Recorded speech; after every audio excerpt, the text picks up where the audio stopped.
हे मेरे पुत्र, मेरी शिक्षा को न भूलना, अपने हृदय में मेरी आज्ञाओं को रखे रहना, क्योंकि ऐसा करने से तेरी आयु बढ़ेगी और तू अधिक कुशल से रहेगा। कृपा और सच्चाई तुझसे अलग न होने पाए, वरन उनको अपने गले का हार बनाना और अपनी हृदय रूपी पटिया पर लिखना। और तू परमेश्वर और मनुष्य दोनों का अनुग्रह पाएगा। तू अति बुद्धिमान होगा। तू अपनी समझ का सहारा न लेना, वरन संपूर्ण मन से यहोवा पर भरोसा रखना। उसी को स्मरण करके सब काम करना, तब वह तेरे लिए सीधा मार्ग निकालेगा। अपनी दृष्टि में बुद्धिमान न होना, यहोवा का भय मानना और बुराई से अलग रहना। ऐसा करने से तेरा शरीर भला चंगा और तेरी हड्डियां पुष्ट रहेंगी। अपनी संपत्ति के द्वारा और अपनी भूमि की पहली उपज दे देकर यहोवा की प्रतिष्ठा करना। इस प्रकार तेरे खत्ते भरे और पूरे रहेंगे और तेरे रस कुंडों से नया दाखमधु उमंडता रहेगा।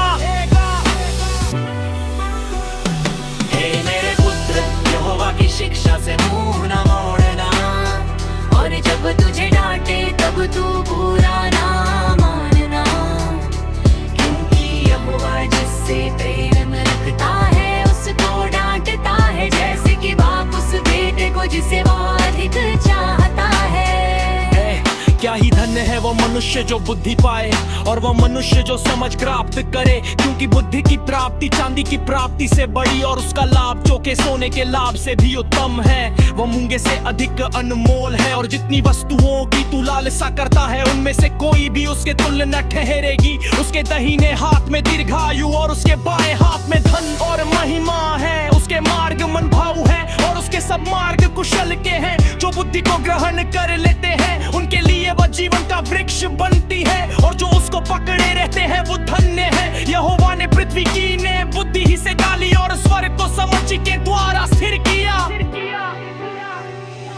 उसी के ज्ञान के द्वारा गहीरे सागर फूट निकले और आकाशमंडल से ओष टपकती है। हे मेरे पुत्र, ये बातें तेरी दृष्टि की ओट नहाने पाए। खरी बुद्धि और विवेक की रक्षा कर, तब इनसे तुझे जीवन मिलेगा और ये तेरे गले का हार बनेंगे। और तू अपने मार्ग में डर चलेगा और तेरे पाँव में ठेस न लगेगी। जब तू लेटेगा तब भय न खाएगा, जब तू लेटेगा तब सुख की नींद आएगी। अचानक आने वाले भय से न डरना, और जब दुष्टों पर विपत्तियां पड़े तब न घबराना, क्योंकि यहोवा तुझे सहारा दिया करेगा और तेरे पाँव को फंदे में फंसने न देगा। जिनका भला करना चाहिए, यदि तुझ में शक्ति रहे तो उनका भला करने से न रुकना। ए बेटे को आसने को कुछ हो तो अपने पड़ोसी से ना कहना कि जा कल फिर आना, कल मैं तुझे दूंगा। जब तेरा पड़ोसी तेरे पास में खटके रहता है तब उसके विरुद्ध बुरी युक्ति ना बंधना।